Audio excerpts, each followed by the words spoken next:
T-Funk television, y'all. Back to another T-Funk TV. Yeah, Sirski, back to another T-Funk TV. The T-Funk gang.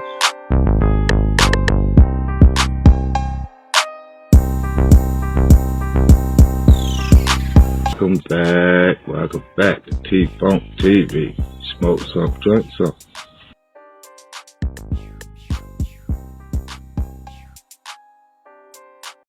He's got the first down and plenty more. Jordan Love. Hold on.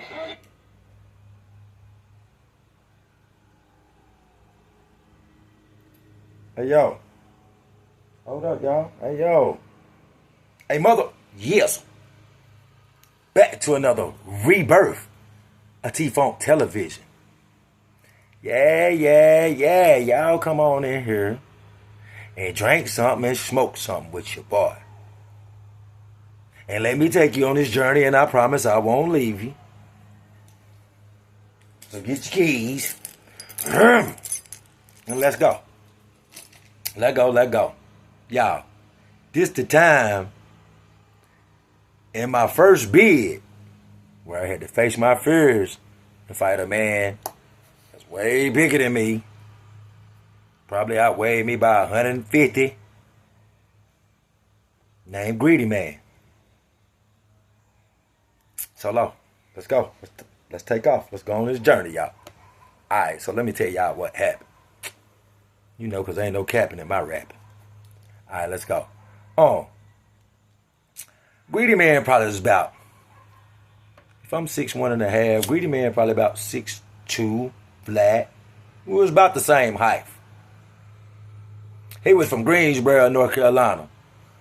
Bruh, everybody from Greensboro said he was smoking when he was out there in that world. He had one knocked out tooth. Brown skinned, little funny shaped head, fat jaws. To me, I just think he was big, bro. I ain't think he was that tough, bro. I just can read through people, bro. I mean, it's like his size what made him, people, because he wasn't the biggest in the front. He wasn't all ripped up. He was just a big dude. Solid. He could get out there and lift some weights and stuff, you know what I'm saying? I got another story about Greedy Man. Yeah, too. Yeah. So, I don't know if I told the story about my little partner Keith he smacked one day. And Keith had to, I wasn't there at the time. Greedy Man don't like nobody talking about that knocked out tooth. You know what I'm saying? So, yeah, Greedy Man probably was about 240, 6'2", brown skinned, like I said, funny shaped ass head, little low, even haircut. He used to have a big knot in the back of his head, looked like fat jaw type dude, man, one knocked out tooth.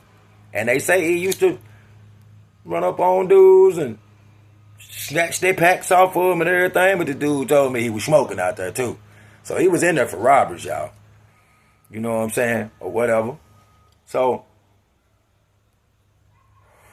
that's why I tell y'all, if y'all ain't really about that life, bro, stay out that basketball court. Because my second bid, I ain't even ball. Because I know that's where a lot of confrontation come from. But my first bid, bro, I stayed on that court. And he liked to come out there. Couldn't really pay. He was just big, man. He couldn't play at all. Just was big. So, he got a little smart mouth, too. Him and this dude named Killer, because they felt like they was two of the biggest on the yard. They used to want to, throw that little weight around or whatever. But like I said, cuz I don't go for that shit. I don't give a fuck how big you is, cuz you're not going to treat me like you would your girlfriend, bro. I'm a man just like you is. You know what I'm saying? I'm in there getting my weight up in my ankle. So, just because you naturally bigger than me, that don't mean you naturally going to win. So, I told y'all about him having a little problem with people saying stuff about his little knocked out tooth. So, we out there, and it's a couple me, it's really me from the Shell and like 3 dudes from Gas, it's 2 dudes from Shelby and 3 dudes from Gastonia, because we roll together, because we right beside each other, so we roll together. So them boys had their team. And we had a dude named Ron that was big. He just wasn't as tall as them, but he was just as strong as them, and he had one of them powerful down low games. So we had people to check them. We was more guarding area. We was tall, but more guard orientated, because I pushed that rock. So, yeah, that'd be my hype, you know what I'm saying, So, yeah, we out there, we balling. We going back and forth, back and forth, back and forth. Then we take the lead. And y'all, when we take the lead, bro, that's how prison is, bro. I'm going to tell you something about prison, bro. When you in the cage, bro, ain't no calling no fouls, really. None of that, bro. You got to know how to play basketball or be ready to hit. If somebody just foul you too hard, you feel disrespected, just be ready to, be ready to hit. Or whatever. Because it goes down in prison. If y'all play that soft PUSSY ball, man, bro, don't never go to prison and get on that court, bro. Don't never go out there and think you gonna call foul, and get it, bro. Them folk gonna get to calling you soft, and you ain't gonna get the ball, bro. You tell you straight up, boy, you in the cage, boy. You in the cage. So we end up beating them. Sat him down. We talking shit. He doing his little griping, whatever. So he get picked back up. Next game. And I'm talking so much shit. This guy gonna say, let him check me.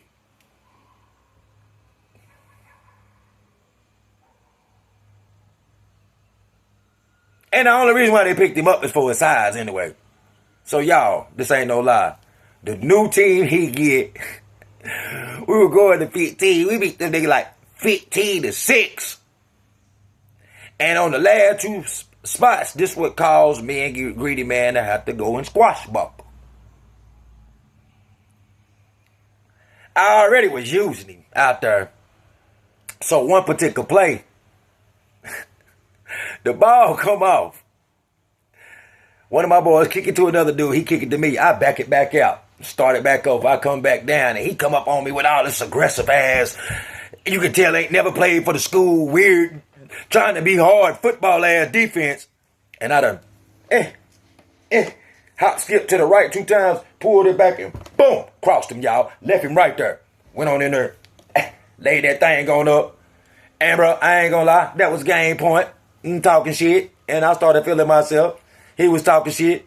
Little nigga this, little nigga that, little nigga that. So I said, man, shut up, man. I shook your tooth out. Everybody started laughing at it. Big dude's prize get hurt quick. Oh, you did what? You did what? I said, man, I shook your tooth out, bruh. And then I thought about it. When I first got there, they were telling me about how he had smacked Greg for saying that. But at the time, it was calling yard call. So the guards walked up there. When he started walking over there towards me, I ain't walk fast or nothing. I'm like, bro, yeah, I shook your tooth out, this, that, and the third. So me and him having words. So he said aloud, he was like, bro, you got to meet me behind the red building. The rec building. So we walking in. And I never forget, a little dude from Charlotte named Chico was like, because at first I was like, boy, that's, in my mind, I'm like, boy, that's a big muff. Let me go in here and get something or something. That's what I'm thinking in the back of my mind, boy. And then in the back of my mind, I don't know if he for real or not, but, I just got to prison. This is my first bid. I just got there. So, I'm thinking it's going to die over. Chico like, bro, if you don't go behind that red building, bro, I done did 5 years, bro. Now, Chico was a light-skinned dude with real good hair. You know what I'm saying? Like, bro, you don't go behind that rec building, everybody gonna be trying you, bro. If you don't go back there, bro, it's gonna be a domino effect, bro, everybody. And I already knew that. I ain't no soft dude anyway. If he came and put his hands on me, we would have fought right there in front of the police. But he just, you got to meet me behind that rec building. Shot that out there. So, man, I went in there, y'all. Went in there, tied my stuff up. Shoot, after they did the count, they let the yard free again. Went behind the rec building. And we had probably about 10 people on the boulevard walk where everybody be standing at and everything. Everybody be scattered out. It was people right there watching for the police because he be way up there, man. Like I told you, bro. When you out there, maybe one guard watching a bunch of people. So me and him, it was like some people down there playing horseshoes. So me and him slid back there. And y'all, it didn't go how he thought it was going to go. When we got back there, he got to, with that, running that mouth like he big, but he ran up on me and was trading blows, boy, and I was feeding him to his big ass, bro. I was feeding him. And see, in there, you really don't supposed to do no grabbing and all that, but he gonna try to grab me, y'all. I ain't gonna lie. He got his little rocks off. He grabbed me, slung me, but he fell too, and I hit my head on a rock. But when he got down, as soon as I touched the ground, I was back up on him, feeding him. Come here. He on one knee. I'm come here. Getting him to him. So he get back up. We feeding each other again. He hit me. But he got them long, slow bows, so a lot of them just hitting me in the arms and stuff. And then, man, we got our little goddamn almost 45, 50 seconds in there, and somebody was like, break, bro, y'all need to stop. Y'all need to stop. And he made my forehead bleed by slamming me.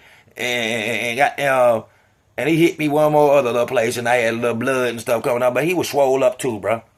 That's why I told you size don't mean nothing. I was putting them bees on him, bro. Now, afterwards, I felt it a little later on, little knots upside the head. Because he did get he got his rocks off. But I got my rocks off too, bro. His lip was split, his eye was swole, and he had that gum. Because me and him the same size, he just was bigger. Like, we the same height, he just was bigger. And he used his weight on me that one time and slung me. But when he slung me, he slammed me and made me hit my head on the rock a little bit. It cut me because we was outside fighting on the side of the rec building. But his momentum went forward too, and he fell. And by the time I touched that ground, I was right back up on him. Bump, bump, bump. But that's when I really was getting him off. I was feeding him to him. I was feeding him. He was on one knee. I was feeding him. And he got back up. We were feeding them to each other, and they broke the shit.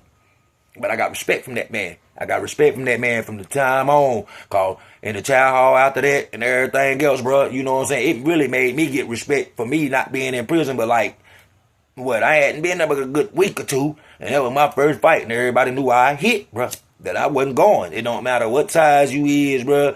I came from having to fight when I came up, bro. And been in and out of jail a lot. So I wasn't looking at the dude's size. Yeah, it intimidated me at first, but then you got to say, fuck it, bro. It is what it is.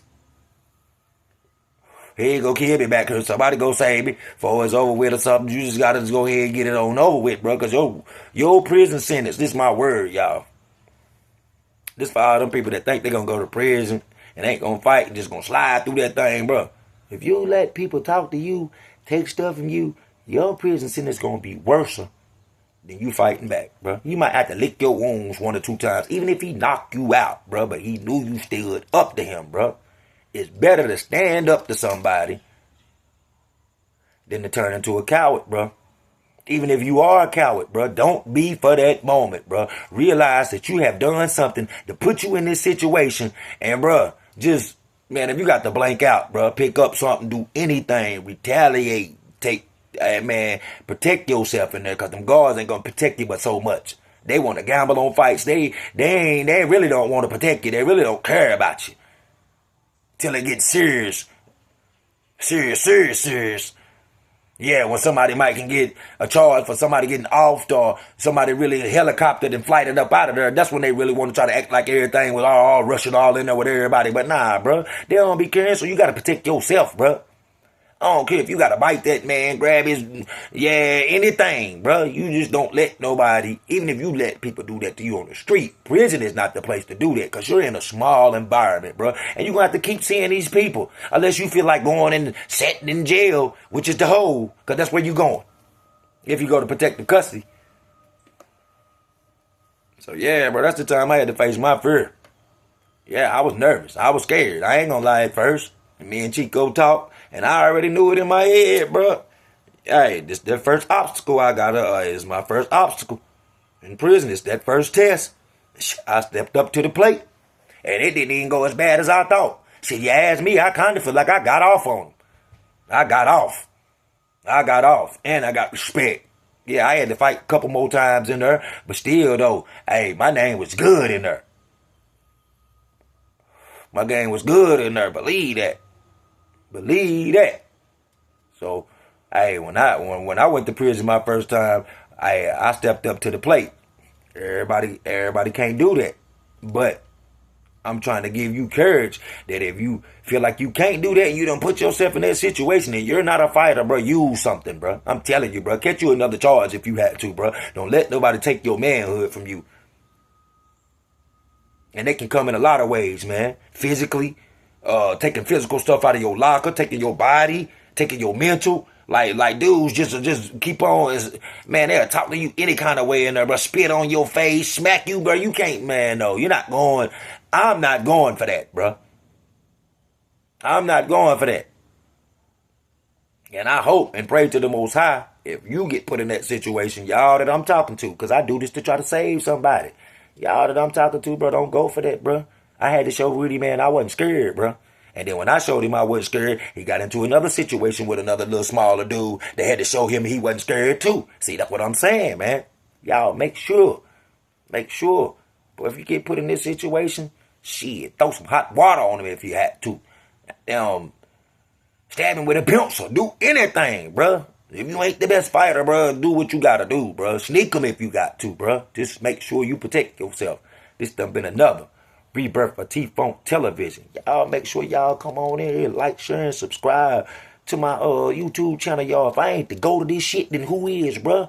My lives is going up, my shorts is going up, but y'all ain't watching my videos. I don't do nothing but drop bangers, bruh. Come and watch my videos so y'all know what went on in my 2 different situations in North Carolina prison, and my 150 different visits, or 160 different visits to jail in North Carolina, South Carolina, different areas. And the street stories that brought me to these situations. This done been another one. Rebirth of T-Funk Television. Come on in this thing. Gang.